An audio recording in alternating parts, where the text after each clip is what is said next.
मेरी लिखी बात को हर कोई समझ नहीं पाता। मेरी लिखी बात को हर कोई समझ नहीं पाता, क्योंकि मैं एहसास लिखता हूँ और लोग अल्फाज पढ़ते हैं। मेरी आवाज़ से जिसने मेरी तकलीफ़ों को पहचाना है, मेरी आवाज़ से जिसने मेरी तकलीफ़ों को पहचाना है, हाँ वो एक माँ है, मेरी माँ है, जिसने मुझसे बेहतर मुझको जाना है। सो लव यू मेरी माँ। अभी हमने हाल ही में लास्ट संडे बेटी दिवस मनाया। बेटी दिवस मनाया। हम क्यों बेटी दिवस मनाते हैं? आप जानते हैं हम क्यों बेटी दिवस मनाते हैं? जब प्यार है हमें अपनी बेटियों से इतना, तो फिर मोमबत्ती लेकर सड़क पर क्यों आते हैं? मत दें आज आप मुझे तालियां, बस माहौल शांत रहने दें। क्या हकीकत है ये आज हमारी, जो बेटी आज दर्द में है, क्या उसे सहने दें? मैं अपने आप को खुशनसीब मानती हूँ। मेरे घर में बेटी नहीं है, मैं जानती हूँ। बेटी होती तो मैं भी लाचार होती। उसके ऊपर जो भी सितम होता, उसकी मैं भी तो गुनहगार होती। क्योंकि दुनिया में उसको मैं ही तो लेकर आई, पर शायद मैंने अपनी जिम्मेदारी पूरी तरह से नहीं निभाई। पहले बेटी कहती थी, माँ मुझे भी दुनिया में आने दो, अपने पंखों को फैलाने दो।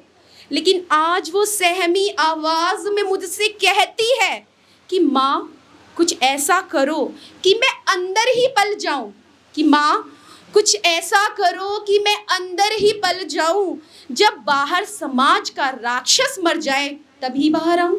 मैंने उसे आज़ाद माहौल देना चाहा, लेकिन कुछ गलत लोगों ने इसका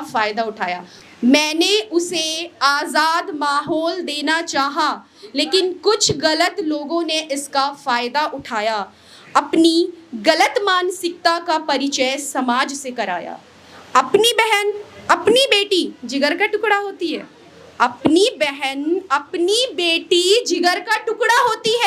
और दूसरे की बहन बेटी का क्या, जो ऐसे हालातों में हमारे सामने रोती है। ऊपर वाले ने तो सबको एक ही दिल दिया है, फिर अपनों के लिए मोम और दूसरों के लिए पत्थर हमने खुद ही तो किया है।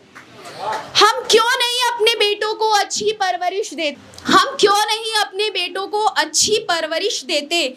हम उन्हें बचपन से सिखाते हैं, पढ़ो लिखो, अच्छी नौकरी करो, पैसा कमाओ, बस इतनी ही हमारी जिम्मेदारी है। इंसान बने, इंसानियत समझे, हर नारी की इज्जत करे, सम्मान करे, ये सिखाना भी तो हमारी जिम्मेदारी है। मैं भी चाहती हूँ कि मेरा बच्चा महान बने, उससे भी पहले एक अच्छा इंसान बने। मेरी ये लाइनें वाह की मोहताज नहीं, जो मैं अब आगे आपको लाइनें सुनाऊंगी, मेरी 2 लाइनें। मेरी ये लाइनें वाह की मोहताज नहीं। क्यों देखते हैं हम गंदी नज़र से दूसरे की बहन बेटियों को? क्या हमारी आँखों में अब नमी और लाज नहीं?